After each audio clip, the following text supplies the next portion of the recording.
A very good morning to students. Students, let's start with the new topic, that is design of combined fitting. Okay, all of you must have uh, gone through the design of isolated footing. There is hardly a difference between the design of isolated footing and a combined footing. So let's start with it without much delay. Design of combined footing. Now, first of all, you must be knowing that what is a combined footing. A combined footing is a footing that is provided for more than one column. A footing that is provided for more than one column is called as a combined footing. Okay. Suppose if you are providing a single footing for two columns, then it is called as a combined footing. If you are providing a single footing for the entire column, then also it is called as a combined footing. In specific language, it is called as a raft footing. Okay. Whereas, let's see, let's discuss about the classification of combined footing. Combined footing, it can be in the rectangular form, which is called as a rectangular combined footing. It can be in a trapezoidal form, which is called as a trapezoidal combined footing. Again, there is another type that is called as a strap beam type combined footing, and the last one is a raft footing. Okay. Now this rectangular combined footing आप कोई भी दो column को जोड़ के एक rectangular combined footing बना सकते हो. ट्रेपेजोइडल के लिए भी वैसे ही कर सकते हो. स्ट्रैप बीम कब प्रोवाइड करते हैं? Strap beam when there is a boundary column available और उसके नियरर जो कॉलम रहता है उससे एडजेसेंट जो भी कॉलम है that is at a larger distance. At that time strap beam is used to tie that corner वाला कॉलम या कॉर्नर वाली footing with the inner footing. Okay, that is called as a strap beam. Whereas a raft footing is the footing that is provided for the entire column. Okay, so without much delay, let's start. We have in our syllabus the design of rectangular combined footing and a design of trapezoidal combined footing. So without much delay, let's start with the design of rectangular combined footing. Let's take a numerical over it. As I have taken a numerical over a rectangular column, so let's take the design numerical over a combined footing. So what it says, there is a two column C1 and C2. There is a two column C1 and C2 spaced at 4 meter apart, having a size as 300 by 300 and 350 by 350 respectively. यानी कि एक C1 है जिसका size है 300 by 300 and C2 जिसका size है 350 by 350 यानी कि स्क्वायर कॉलम्स है. ठीक है. The column C1 carries an axial load of column C1 carries an axial load of 1000 and column C2 carries an axial load of 1300. Design a combined footing. Design a combined footing for the columns if the width of footing is restricted to 1.8. See, अगर बोलता है width restricted है, then आप कौन सा footing provide करोगे? You will be providing a combined footing. क्योंकि अगर बोल दिया है कि किसी footing की width, ये देखिए इसको बोलते हैं width, इसको बोलते हैं length. अगर width restricted है यानी कि 1.8 है तो यहाँ भी 1.8 रहेगी, यहाँ भी 1.8 रहेगी, तो फिर ये क्या बन जाती है? आपकी एक रेक्टेंगुलर फुटिंग बन जाती है. अगर विड्थ रेस्ट्रिक्टेड नहीं रहती तो क्या होता? साइड ए की विड्थ अलग होती, साइड बी की विड्थ अलग होती. लेकिन अभी क्या है? विड्थ रेस्ट्रिक्टेड है, मीन साइड ए हो या साइड बी हो, दोनों साइड की विड्थ रेस्ट्रिक्टेड है. कितनी है? 1.8 है. तो सीधी सीधी बात है, this will be a rectangular footing. अगर कहता कि लेंथ इज रेस्ट्रिक्टेड और विड्थ रेस्ट्रिक्टेड नहीं है तो विड्थ कुछ भी हो सकती थी. ए साइड की कुछ भी हो सकती थी और बी की कुछ भी हो सकती थी. तो सिंपली आपको याद रखना है कि just a second, see, if width is restricted, if width is restricted तो rectangular footing, if length is restricted तो trapezoidal footing. Let's come back to our numerical. इसने क्या कहा, width of footing is restricted, तो आपको क्या बनाना है, rectangular footing. अब आगे, the SBC of soil is 175 kilonewton per meter square. Consider M20 grade. SBC कितना है, 175. M20 grade concrete, FE415 steel. Provide all necessary check as per IS code. Okay, तो start करते हैं हम. आई होप आप लोग को समझ जाएगा क्योंकि आप लोगों ने आइसोलेटेड फुटिंग पढ़ा है. तो हमने पहले डिजाइन के लिए एक आपका फ्रंट व्यू बना लिया है. फ्रंट व्यू में C1 कॉलम जिसका 300 बाय 300 साइज है, C2 कॉलम जिसका 350 बाय 350 साइज है, C1 पे लोड जो 1000 है, C2 पे लोड जो 1300 है. लोड चेक कर लेते हैं, फैक्टर्ड है या वर्किंग है. क्या कह रहा है, column carries 1000 actual load and column 2 carries 1300 actual load. ठीक है, बताया तो नहीं है कि वो फैक्टर्ड है या नहीं. आगे बढ़ते हैं.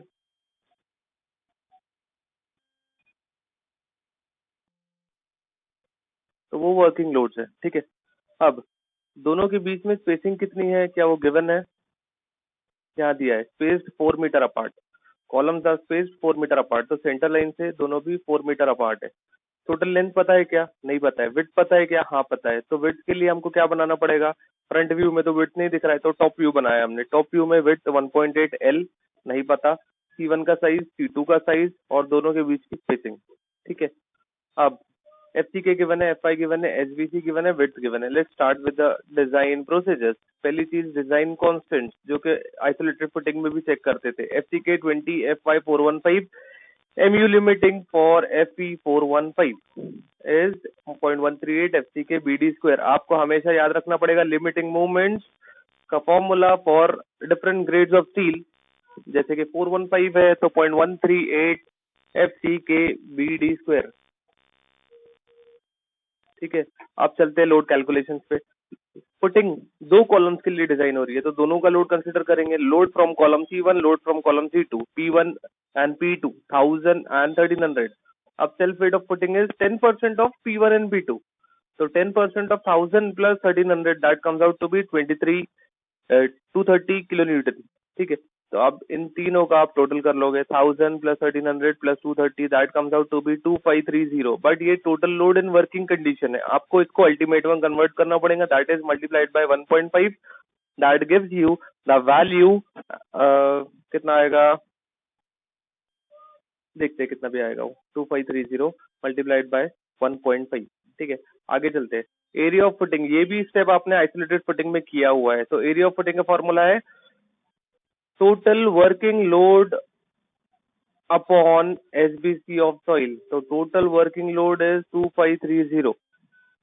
ठीक है, और SBC of soil is given 175. तो एरिया ऑफ फुटिंग आ गया. अब इस एरिया ऑफ फुटिंग ऐसा दिया हुआ है तो आपके पास ब्रेथ अवेलेबल है तो आप लेंथ निकाल सकते हो. Size of footing, area of footing का formula length into breadth. Breadth आपको पता है तो लेंथ निकल गई.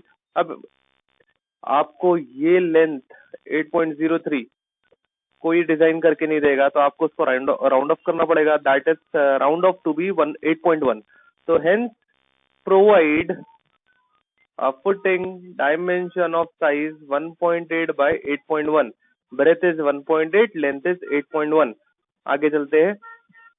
Dimensioning of footing, dimensioning of footing क्या कह रहा है इसमें चेक करते हैं. See what we do in this step. Dimensioning of footing means calculating the projections of L1 and L2. Calculating the projections of L1 and L2. देखिए यहाँ पे मैंने क्या किया हूँ, एक सेंटर लाइन क्या कहेंगे, एक प्लान बनाया हूँ जिसमें C1, C2 पॉइंट के फॉर्म में बनाया हूँ जिसके ऊपर लोड आ रहा है W1 and W2. So this will be the center line of C1, this will be the center line of C2. Okay, I hope clear है आपको. C1 का सेंटर लाइन, C2 का सेंटर लाइन. यहाँ से footing कितनी projected रहेगी, यहाँ से फुटिंग कितनी प्रोजेक्टेड रहेगी. तो ये प्रोजेक्शंस का कैलकुलेशन हम इस स्टेप में कर रहे हैं. L1 कितना रहेगा, L2 कितना रहेगा। क्यों? क्योंकि दोनों के लोडिंग्स अलग अलग है, तो दोनों के प्रोजेक्शंस भी अलग अलग रहेंगे। L1 अलग रहेगा, L2 अलग रहेगा। तो क्या कर रहे हैं, बेसिकली हम क्या करेंगे, रिजल्टेंट एक फाइंड आउट करेंगे। For W1 and W2 you will have the common, you will have the resultant that is W, जो एक certain distance from point X, from point W1, यानी हम लेफ्ट हैंड साइड से projection ले रहे हैं। W जो है W1 और W2 का रिजल्टेंट है, जो एक पॉइंट पर एक्ट करेगा बिटवीन W1 एंड W2, लेकिन कितने डिस्टेंस पर, फ्रॉम लेफ्ट हैंड साइड या राइट हैंड साइड अभी नहीं पता, तो मैं लेफ्ट हैंड साइड से उसका डिस्टेंस x बार कंसिडर करके चल रहा हूँ। ठीक है, for determining the distance of resultant या पोजीशन ऑफ रिजल्टेंट, ये पोजीशन ही हुआ ना कि W1 से कितना दूर है, that is called as a position. So for determining the position of a resultant, आपको मैकेनिक्स में बता दिया गया था, you will have to use Varignon's theorem.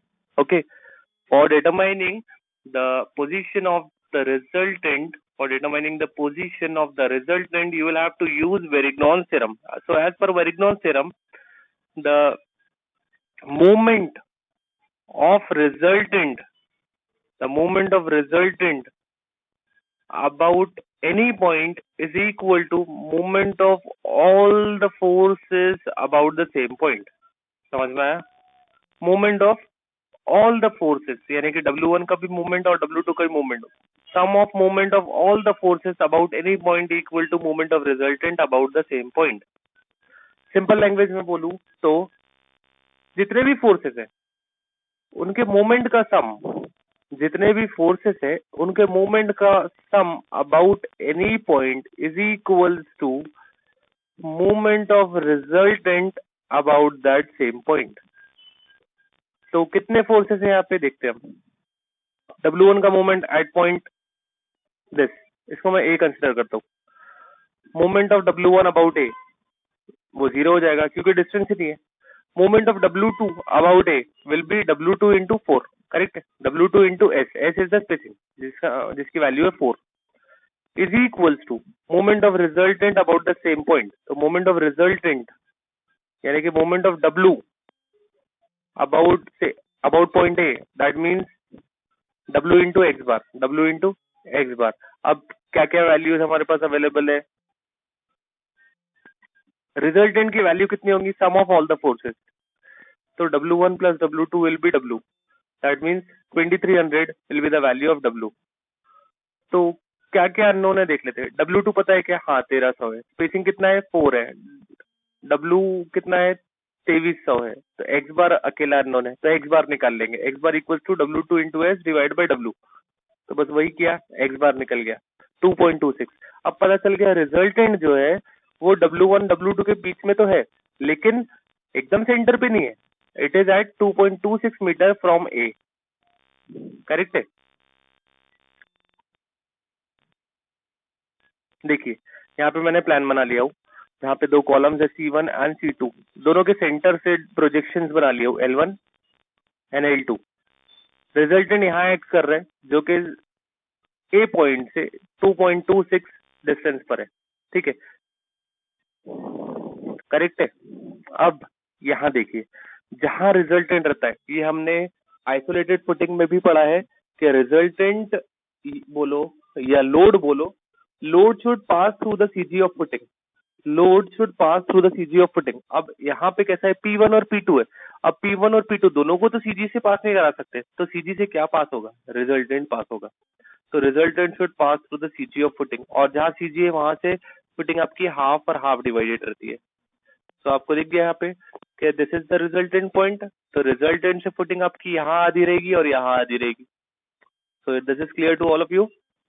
Now L1 कैसे निकालोगे आप, L/2 से, L/2 is equals to L1 plus x bar, correct है, L/2 is equals to L1 plus x bar. तो L1 मतलब क्या होगा, L/2 minus x bar, correct है। L1 is equals to L/2 minus x bar, देखिए यहाँ पे L1 is equals to L/2 minus x bar. अब L की वैल्यू कितनी है, 8.1, 8.1 नहीं, इसने 8.2 लिया है, ठीक है। तो एनीवेज मैं वापस से इस पर आता हूँ। आपने x बार निकाल लिया 2.26,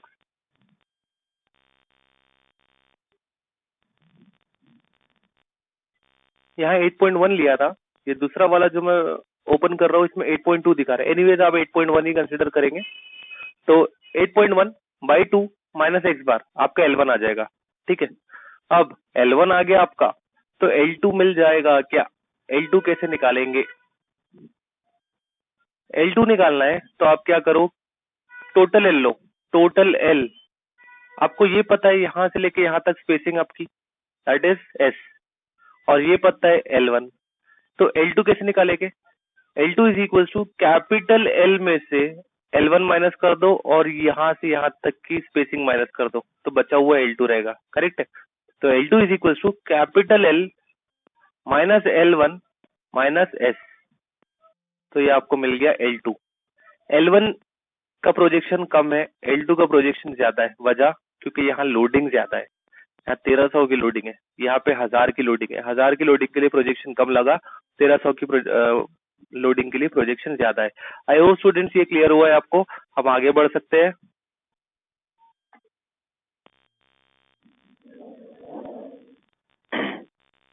now the next step is upward pressure intensity, जो कि आपने आइसोलेटेड फुटिंग में भी निकाला था। आइसोलेटेड फुटिंग में कैसे निकाला था? Ultimate load from column upon actual area of footing. बस वही करना है यहाँ पे भी, ultimate load from column upon actual area of footing. तो अल्टीमेट लोड कितना आएगा? 1001 में था, 1301 में था। ठीक है, तो 1000 plus 1300 that is 2300 multiplied by 1.5, this will be the ultimate load from column upon actual area of footing 1.8 by 8.1। ये आपको मिल गया अपवर्ड प्रेशर इंटेंसिटी 236.63। ठीक है, बट इसकी वैल्यू किसमें आई? Kilo newton per metre square. क्या मैं इसको यूडीएल के फॉर्म में कन्वर्ट कर सकता हूँ? देखिए, अपवर्ड प्रेशर इंटेंसिटी जो रहता है kilo newton per metre square के फॉर्म में ही रहता है, यानी कि दिस इज the upward या opposite acting force along the width and the length of the footing, along the width and the length of the footing, इसीलिए यहाँ पे मीटर स्क्वायर है। ठीक है, अब अगर मुझे इसको यूडीएल के फॉर्म में कन्वर्ट करना है तो इसको एक डायमेंशन से मल्टीप्लीकेशन करना पड़ेगा। ठीक है, इसको मुझे एक डायमेंशन से मल्टीप्लीकेशन करना पड़ेगा। तो यहां देखिए आप,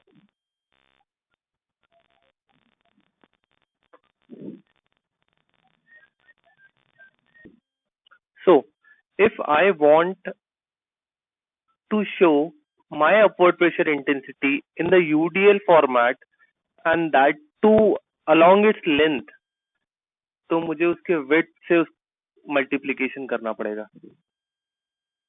आई होप आपको समझ में आया मैं क्या बोल रहा हूँ।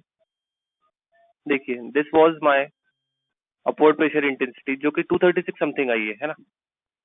अब मुझे shear force and bending moment निकालने के लिए मुझे उसको एक बीम फॉर्मेट में बनाना है जहां पे मैं उसकी सिर्फ लेंथ शो कर रहा हूँ एंड लोडिंग शो कर रहा हूँ। उसकी विड्थ कितनी है मैं शो नहीं कर रहा हूँ। ठीक है, तो मुझे विड्थ का मल्टीप्लीकेशन करके उसको यूडीएल के फॉर्म में दिखाना पड़ेगा। तो बस वही करूंगा मैं, जो मेरी अपवर्ड प्रेशर इंटेंसिटी है उसको मैं विड्थ से मल्टीप्लाई कर दूंगा। तो जो kilo newton per metre square है वो बन जाएगा किलो न्यूटन पर मीटर, क्योंकि वो 1.8 मीटर से मल्टीप्लाई हो गई है। ठीक है, now I can show it along its length, क्योंकि विड्थ की जो साइज है उसका इंक्लूजन इसमें हो चुका है। ठीक है, तो यहाँ पे मैं क्या शो करूंगा? L1, L2, spacing W1, W2 in the form of ultimate, और यहाँ पर upward pressure intensity PU considering its width in it. Okay, so I hope ये क्लियर हो गया आपको। बस वही किया है, PU into B kilo newton per metre में आ गई है। अब मैं bending moment and shear force calculation कर रहा हूँ। यहाँ देखिए, this is the top view, C1, C2 यहाँ पे W1 है तो W1 को नीचे उतार दिया, 1000 को मल्टीप्लाई किया 1.5 से तो 1500 हो गया, वैसे ही 1300 को 1.5 से मल्टीप्लाई किया तो 1950 हो गया। इसको पॉइंट ए, इसको पॉइंट बी दे दिया, इनके नीचे यूडीएल अपवर्ड प्रेशर इंटेंसिटी की यहाँ पे डली हुई है, एंड पॉइंट यहाँ C1 है, C और ये D दे दिया गया है। L1 की वैल्यू, L2 की वैल्यू डाल दी गई है। अब शेयर फोर्स निकाल लेते हैं। शेयर फोर्स आपको सबको निकालना आता है, I hope. Let's start with point C. Point C पे शेयर फोर्स कितना रहेगा? Obviously it will be 0।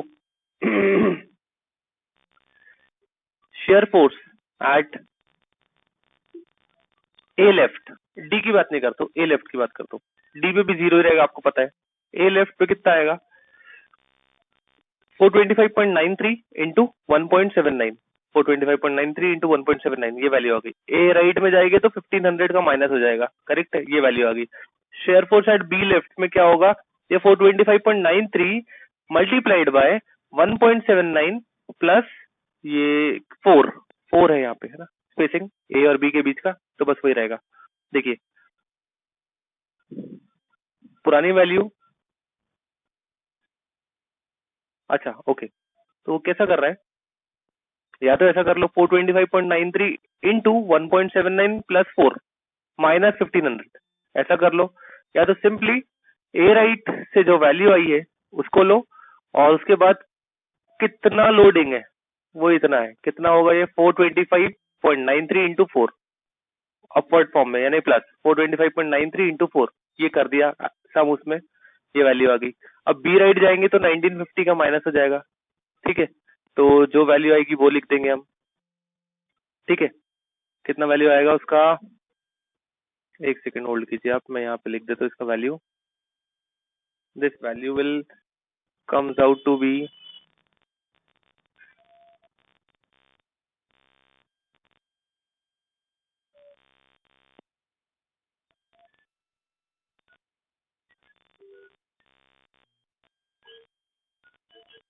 965 minus 1950, that is minus 985, ठीक है, minus 985। So this is the value of B right.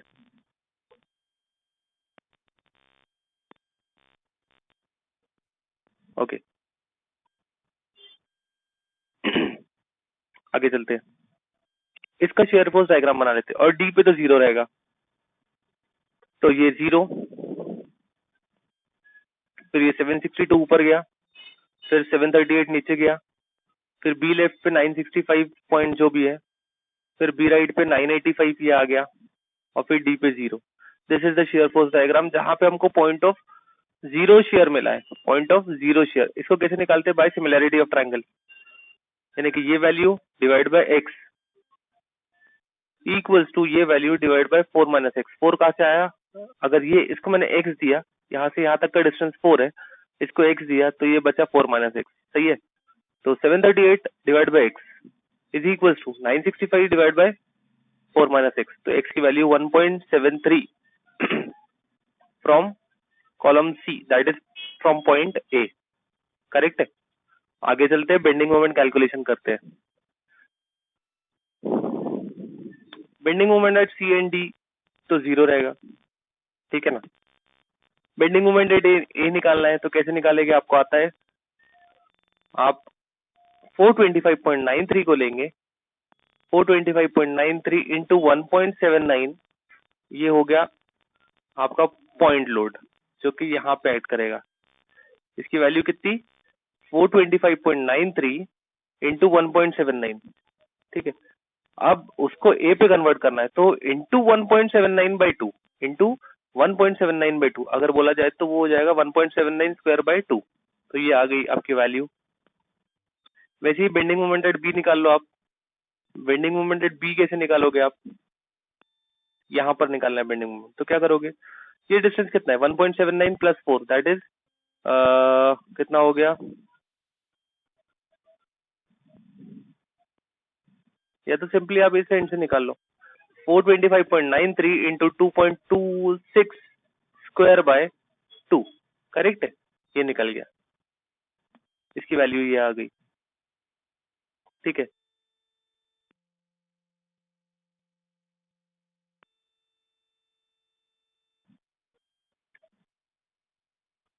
और अब देखिए आपने सी पे भी निकाल लिया जो 0 रहेगा, डी पे भी निकाल लिया बेंडिंग मोमेंट। यहाँ देखिए आपने सी पे भी निकाल लिया, डी पे भी निकाल लिया, ए पे भी, बी पे भी। अब एक पॉइंट और बच गया, point of zero share. Point of zero shear पे भी मोमेंट निकालेंगे हम कि कितना आ रहा है। पॉइंट ऑफ जीरो शेयर पे मोमेंट कैसे निकालेंगे आप, यहाँ पे निकाला है देखिए, maximum bending moment at section x x, x x मतलब ये वाला, that is 1.73 from A, from A 1.73, ठीक है। तो कैसे निकालेंगे इसको,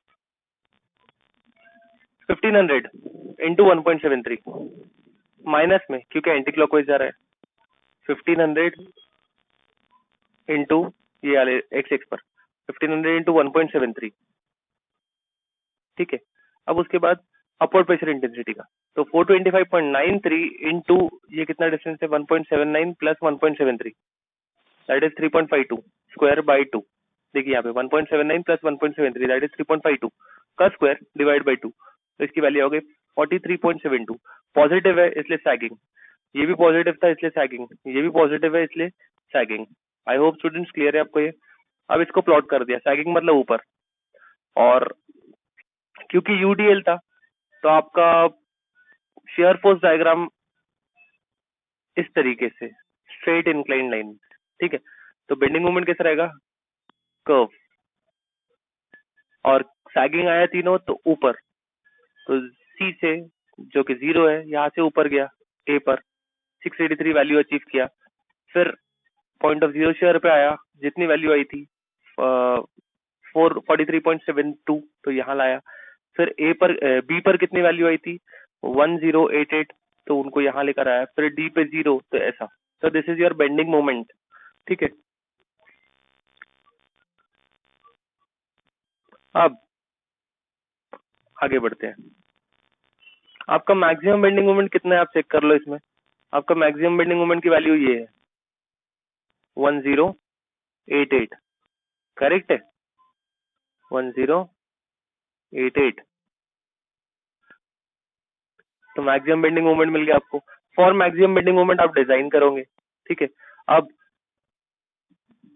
आपकी डेप्थ फुटिंग की जो आपने अभी तक डिसाइड नहीं किया, यहाँ देखिए ये आपका फुटिंग है, C1 कॉलम, C2 कॉलम, और ये आपकी फुटिंग रेक्टेंगुलर फुटिंग, जिसकी आपने डेप्थ अभी तक डिसाइड नहीं किया है। तो ये डेप्थ है कितनी, आपको ये डिसाइड करना पड़ेगा, करेक्ट है। तो उसके लिए आपको डेप्थ ऑफ फुटिंग निकालना पड़ेगा। डेप्थ ऑफ फुटिंग कैसे निकालते हैं, by equating your maximum bending moment, by equating your maximum bending moment with limiting bending moment. MU limiting for FY या FE415 is 0.138 FC के BD स्क्वायर, और आपका maximum bending moment कितना है 1088। दोनों को आप इक्वेट कर दो, ये देखिए दोनों को इक्वेट कर दिया। यहाँ पे आपको FC के 20 पता है, B आपका 1300 है,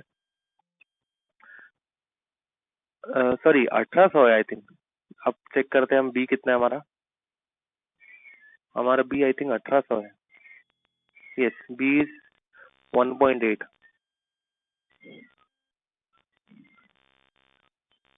एंड डी, यहाँ आप स्टूडेंट्स गड़बड़ मत कर बैठना, ये वैल्यू आपकी 1800 है, ठीक है, ठीक है। और फिर आप डी निकालेंगे, डी की वैल्यू देखिए इतनी आई है। अब फुटिंग का आपको पता है कितना कवर रखना है, ठीक है, 60 कवर लिया, 550 प्लस 60, देखो स्मॉल डी इतना आया है, कैपिटल डी करना है तो प्लस इफेक्टिव डेप्थ, तो 60 से प्लस कर दिया, कैपिटल डी 610, 600 ले लो, ठीक है। देखिए यहाँ पे आप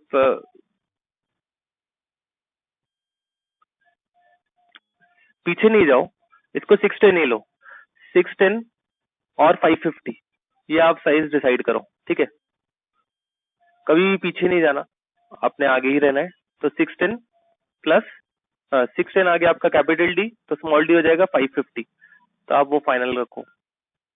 आपकी ये वैल्यू आपकी 610 और ये वैल्यू आपकी ये आपकी वैल्यूज हो गई final, capital D small D, ठीक है। अब आगे बढ़ते हैं, check for two way shear. अब टू वे शेयर में C1 को छोड़ दूंगा, C2 को लूंगा, क्यों? क्योंकि इस पे लोड कम है, इस पे लोड ज्यादा है, तो बड़े लोड के लिए हम पंचिंग शेयर चेक करेंगे, क्योंकि पंचिंग जो होती है डेप्थ के लिए होती है, लोड जो है डेप्थ को फाड़ता है। तो लोड डेप्थ तो दोनों के लिए सेम है, लेकिन लोड इसका कम है, लोड इसका ज्यादा है, तो हम बड़े लोड के लिए काम करेंगे। तो punching shear will take place at D/2 from the face of column, यानी कि इतना एरिया लेके पंच होगा वो, ठीक है। तो इतने एरिया का साइज निकाल लिया मैंने। कैसे निकालूंगा? मेरा कॉलम का साइज क्या है? आई थिंक 350 है ना, 350 और D/2, डी कितना निकाला मेरा? इनके हिसाब से 600 था, तो 600 का आधा हो गया 300, या 600 ही पकड़ो ना, क्योंकि D/2 इज डी है। तो 600 प्लस, एक बार मैं चेक कर लेता हूँ, मेरे सी का साइज 350 था, ओके। वापिस आते हैं। 350 प्लस D/2, डी इज 540, 540 का आधा हो गया 250, 270 है ना। ये देखिए यहाँ लिखा हुआ है 270, तो 270 या सीधा सीधा आप डी पकड़ो ना, दैट इज 540। तो 540 प्लस 350 इज 890, करेक्ट है। तो 890 यहाँ से भी और 890 यहाँ से भी। अब देखिए मैंने पंचिंग शेयर का एरिया बाहर निकाल दिया, 890 890 890 890। इस पर आ रहा कितना लोड है? 1500 इंटू 1.5, दैट इज 1950, 1950। इसकी स्मॉल डी कितना है? 540। आपके हिसाब से 550 है, लेकिन अब चलो 540 पे काम करते हैं। Along length and along width, अब इसकी लेंथ कितनी है? 0.89, विड्थ कितनी है? 0.89, यानी कि दोनों तरफ से 0.89 है, क्योंकि पंचिंग शेयर का एरिया है। तो मैंने क्या किया, ऊपर से आने वाला लोड, क्योंकि पॉइंट लोड है, तो नीचे से आने वाला लोड भी पॉइंट लोड बना दिया। कैसे करा? अपवर्ड प्रेशर इंटेंसिटी जितनी थी मेरी, मल्टीप्लाइड बाय दोनों साइड, 0.89 इंटू 0.89, ये वैल्यू आ गई 187.43। अब मैं शेयर फोर्स निकालूंगा। कैसे निकालूंगा? Upward force minus downward force, यानी कि नेट फोर्स करूंगा। तो 1950 माइनस ये वैल्यू, तो ये मेरा शेयर फोर्स आ गया। अब शेयर स्ट्रेस किसे निकालेंगे? Tau B equal to V U upon B D. तो V U upon perimeter into D, V U upon perimeter into D, तो पेरीमीटर 890 इंटू 4 और डी आपका 540, तो ताऊ बी आ गया आपका। ताऊ बी को चेक करेंगे फॉर ताऊ सी, with tau C. Tau B should be less than tau C, यानी जो आपका शेयर स्ट्रेस है should be less than permissible shear stress, यानी अलाउएबल स्ट्रेस से कम रहना चाहिए। परमिजिबल शेयर स्ट्रेस डायरेक्ट आप इस फॉर्मूले से निकालो, tau C equal to 0.25 under root F C के, कितनी वैल्यू आई? 1.11। इसको चेक कर लो आपके ताऊ बी से, बस इतना ही करो, आपको पता चल रहा है योर ताऊ B is less than tau सी, तो it is safe in share, ठीक है। अब मेन रेनफोर्समेंट आपको आता है, कैसे कैलकुलेट करते हैं? पहले एएसटी मिनिमम निकाल लो, that is according to page number 48 IS 456/2000 clause number 26.5.2.1 criteria for minimum reinforcement. If mild steel is use तो 0.15% ऑफ BD, बट अगर HYSD स्टील यूज कर रहे हो तो 0.12% BD।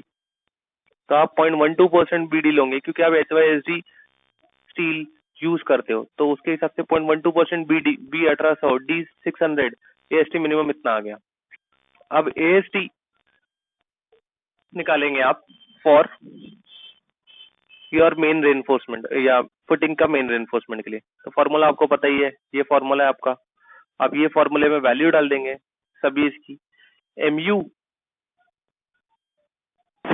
तो सबसे पहले हम AST निकालेंगे between column C1 and C2। यहाँ लिखा हुआ है देखिए, the main longitudinal reinforcement for maximum sagging moment between column C1 and C2। C1 and C2 के बीच में मैक्सिमम मोमेंट कितना है? 43.72। देखिए हम डायग्राम में भी चेक कर लेते एक बार, बेंडिंग मोमेंट डायग्राम में। यहाँ देखिए बिटवीन C1 एंड C2 अगर हम देखते हैं तो this will be the maximum sagging moment. उसके लिए हम AST निकालेंगे पहले। तो यहाँ पे हमने मोमेंट लिया इतना, फॉर्मूला लगाया, MU की वैल्यू ये लेंगे, बी तो आपको पता है 1800 है, डी आपको पता है 540। अब वैल्यू निकालोगे, इसको एएससी मिनिमम से चेक करोगे, अगर ज्यादा है तो बेटर है। वैल्यू आई हमारी 225.44 और एएसटी मिनिमम कितना है 1296। तो आप कितना प्रोवाइड करोगे? आप 1296 प्रोवाइड करोगे, because this value is less than AST minimum. Therefore, provide AST between C1 and C2 equals to AST minimum, that is 1296. अब इसको बार के फॉर्मेट में कन्वर्ट करोगे। डायमीटर मैंने अज्यूम कर लिया 16 mm का, ठीक है। तो नंबर ऑफ बार्स निकाल लूंगा। नंबर ऑफ बार्स कैसे निकाला? Total AST upon AST of 1 बार, ये आ गया 7 number. 7 numbers will be the reinforcement, main reinforcement provided between C1 and C2, ठीक है। आगे बढ़ते हैं, यहाँ लिखा hence provide main या longitudinal reinforcement 7 bars of 16 mm phi at bottom between C1 and C2, ठीक है। bottom क्यों? because here there is a sagging moment, because here there is a sagging moment।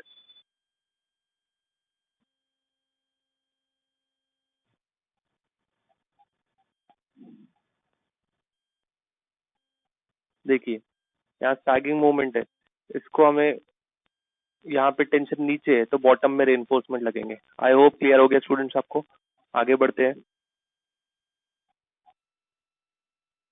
Longitudinal reinforcement under column C1। अब C1 के नीचे moment कितना है?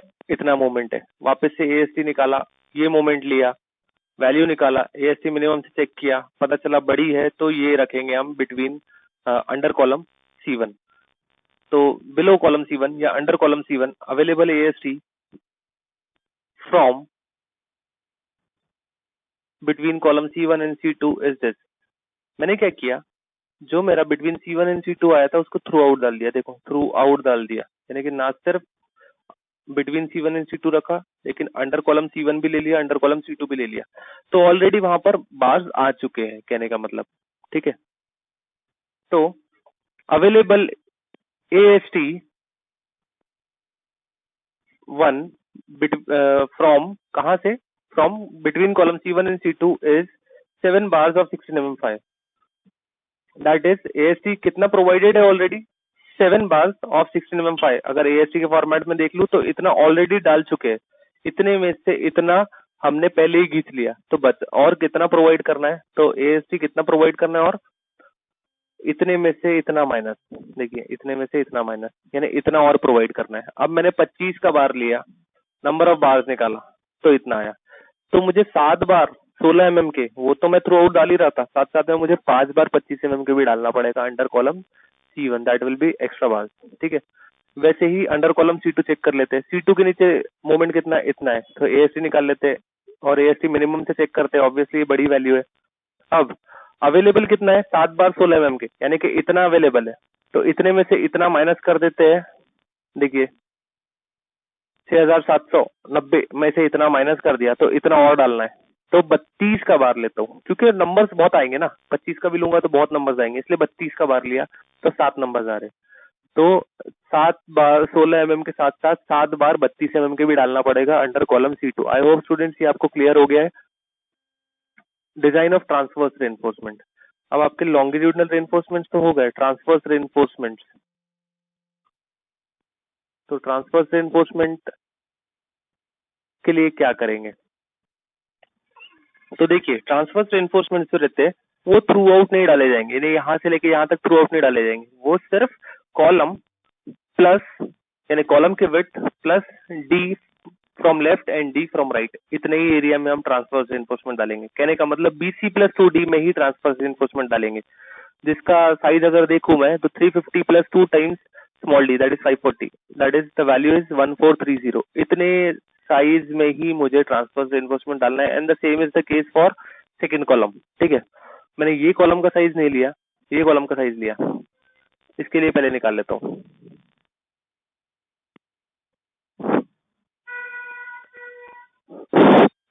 देखिए 1430 के लिए मुझे रेनफोर्समेंट निकालना है। तो पहले मैं अपवर्ड प्रेशर इंटेंसिटी निकाल रहा हूँ। Ultimate load from column, column का लोड अल्टीमेट कितना है 1950। इफेक्टिव एरिया कितने एरिया से कितने एरिया के नीचे ट्रांसफर रेनफोर्समेंट डाल रहा हूँ, इतने, तो मैं साइज भी इतना ही ले रहा हूँ कि 1.8 यानी कि 1800 मल्टीप्लाइड बाय 1430। आई होप आपको क्लियर हो रहा है कि 1800 इंटू 1430 इतना इफेक्टिव एरिया लिया, तो पता चला इतना अपर प्रेशर इंटेंसिटी आ रहा है। अब देखिए,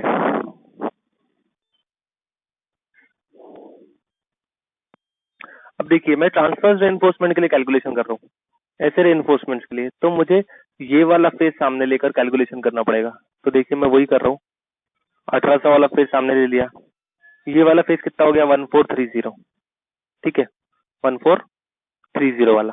अब कॉलम का साइज 350, ये 1800, तो बचा हुआ कितना होता है, तो 1800 minus 350 divide by 2, 1800 minus 350 divide by 2, that will be 725 each side from left and from right. ये हो गया ए ओके, यानी कि प्रोजेक्शंस, ठीक है। अब आगे चलता हूँ, value of bending moment, MU की वैल्यू निकाल रहा हूँ। एमयू कितना आएगा, तो एमयू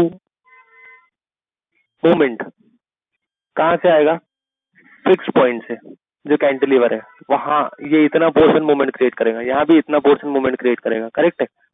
तो मोमेंट कहाँ से होगा, ये फिक्स पॉइंट से, करेक्ट है। तो वही मैं निकाल रहा हूँ, मैंने यहाँ पे अपर प्रेशर इंटेंसिटी डाल दिया हूँ, कितनी वैल्यू आई थी उसकी 757.57, देखिए 757.57। अब इससे मैं मूवमेंट निकाल रहा हूँ, मूवमेंट कैसे निकालूंगा, 757.57 का पहले मैं पॉइंट लोड बनाऊंगा और उसको इतने डिस्टेंस से मल्टीप्लाई कर दूंगा, करेक्ट है। बस वही करता हूँ, 757.57 इंटू 0.725, ठीक है, इंटू 0.725 डिवाइड बाई 2, करेक्ट है। लेकिन इसमें मल्टीप्लाइड बाय एल भी करना पड़ेगा, क्योंकि देखिए आप 757.57 इंटू 0.725 करता हूँ और इंटू 0.725 बाई 2 करता हूँ, तो यूनिट क्या होगी, kilo newton per metre square multiplied by metre square, तो ये मीटर मीटर कटेगा, किलो न्यूटन के फॉर्म में आ जाएगा। लेकिन मोमेंट किलो न्यूटन के फॉर्म में तो रहता नहीं है, किलो न्यूटन मीटर रहता है, तो एक मीटर से मुझे मल्टीप्लीकेशन करना पड़ेगा। तो वो कौन सा मीटर रहेगा, मेरा उस एंड की डायमेंशन, करेक्ट है, जो कि हमने पहले भी देखा। तो मैं पहले वही काम करूंगा कि 757.57 kilo newton per metre square है, तो मेरे को इसको पहले किलो न्यूटन पर मीटर में कन्वर्ट करना पड़ेगा, उसके लिए मुझे ये डायमेंशन को कंसिडर करना पड़ेगा। अब ये डायमेंशन 1430 ले लो या 1 मीटर ले लो, 1 मीटर डिजाइन के लिए भी आप काम कर सकते हो, 1430 के लिए भी काम कर सकते हो, इट्स कंप्लीटली ओवर यू। तो मैं पकड़ता हूँ 1 मीटर, 1 मीटर के लिए डिजाइन करता हूँ, ठीक है। तो मैं 1 मीटर पकड़ता हूँ, तो 757.57 मल्टीप्लाइड बाय 1 करता हूँ, तो क्या बचा यहाँ पे unit 757.57 kilo newton per metre. अब मैं क्या करूंगा, उस kilo newton per metre multiplied by 0.725 square by 2 करके मोमेंट निकाल लूंगा। ये मोमेंट आ गया मेरा 199 किलो न्यूटन मीटर। आप चाहो तो यहाँ एल को 1430 ले लो या 1000 ले लो, it completely depends on you. अब आगे बढ़ते हैं, ट्रांसवर्स रेनफोर्समेंट। ट्रांसवर्स रेनफोर्समेंट के टाइम डेप्थ कितनी रहेगी वो देखते हैं। वैसे टोटल डेप्थ आपकी कितनी है 600 है, लेकिन ट्रांसवर्स रेनफोर्समेंट आपका effective depth for main reinforcement में क्या था, ये था D इक्वल टू 540। वो कहां से निकला था, मैं इसको जूम करके दिखाता हूँ आपको।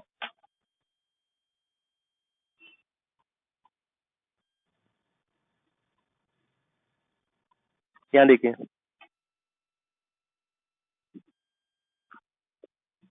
ये मेन रेनफोर्समेंट का आधा, यहाँ तक आपका स्मॉल डी रहता है। लेकिन ट्रांसवर्स रेनफोर्समेंट के लिए भी वही डी रहेगा कि नहीं, ट्रांसवर्स रेनफोर्समेंट के लिए आपका ये मेन रेनफोर्समेंट के ऊपर जो ट्रांसवर्स रेनफोर्समेंट रखा हुआ है उसका आधा रहेगा। अब वो कैसे निकालेंगे, तो हम उसको कैसे निकालेंगे देखते हैं। आपका पहले का जो डी था, जो मेन रेनफोर्समेंट से था, वो 540 था। अब 540 में से आप और आधा डायमीटर माइनस कर दो। यहाँ देखिए वहां पे 32 mm के बार चल रहे हैं मेन, है ना, अंडर कॉलम C2 32 mm के बार चल रहे हैं, तो उसका आधा और माइनस कर दिया, यानी कि अब मेन रेनफोर्समेंट पूरा निकल गया। अब ट्रांसवर्स रेनफोर्समेंट का भी आधा माइनस कर दूंगा, अब जाके मैं आधे पे पहुंचा, आधा ऑफ ट्रांसवर्स रेनफोर्समेंट पे पहुंचा। तो 540 माइनस 32/2 माइनस 12/2, ट्रांसवर्स रेनफोर्समेंट का साइज ले रहा हूँ मैं 12/12, तो उसका आधा करूंगा तो 12/2, ये वैल्यू आ गई। देखो 540 माइनस 32/2 माइनस 12/2, तो आपको for transverse reinforcement effective depth मिल गई 512। आई होप स्टूडेंट्स ये क्लियर हुआ है आपको। D equal to 512। अब उसके लिए ASC निकाल लिया 0.5 FCK FY 1 minus under root of 1 minus 4.6 MU। ये देखिए MU आपने ट्रांसवर्स रेनफोर्समेंट के लिए ये निकाला। आई होप क्लियर हो गया आपको। MU upon FCK B। अब देखो 1000 के लिए काम कर रहे हैं हम, यहाँ मैंने आपको बता दिया, आप भी 1000 के लिए ही काम करना, 1430 नहीं लेना, इसको 1000 ही पकड़ना, ठीक है।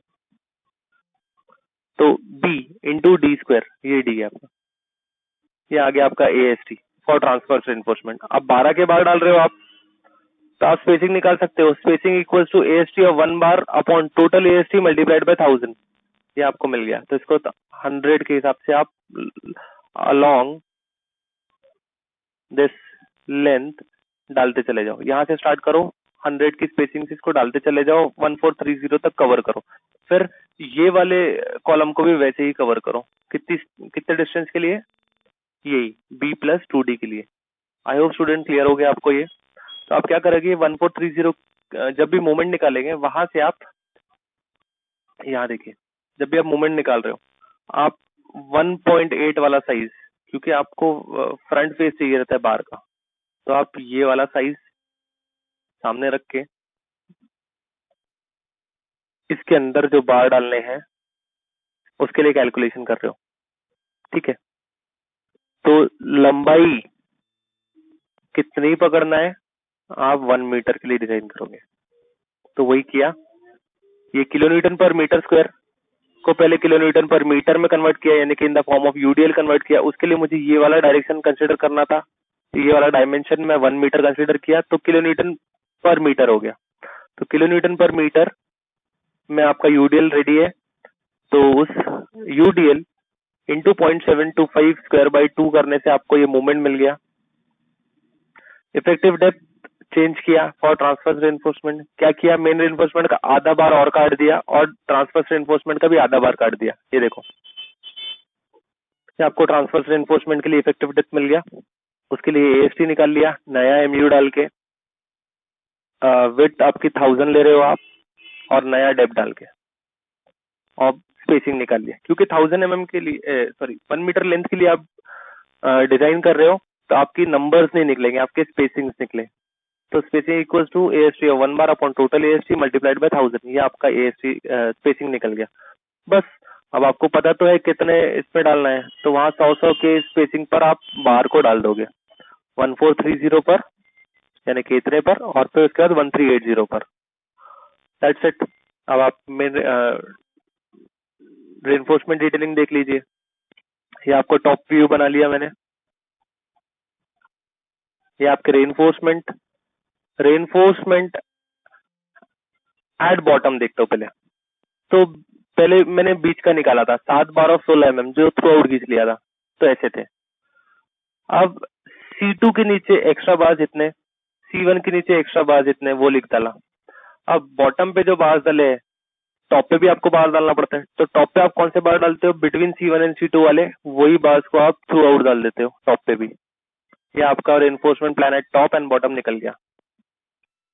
ये देखिए ये आपके reinforcement 7 bar of 16 mm, sorry ये C1 के नीचे का दिखा रहा है, तो 7 बार ऑफ 16 mm, सॉरी ये आपको ट्रांसवर्स रेनफोर्समेंट का फेज दिखा रहा है। देखिए 1800, यहाँ पे जो बार डले हुए ये ट्रांसवर्स रेनफोर्समेंट दिखा रहा है। Transverse reinforcement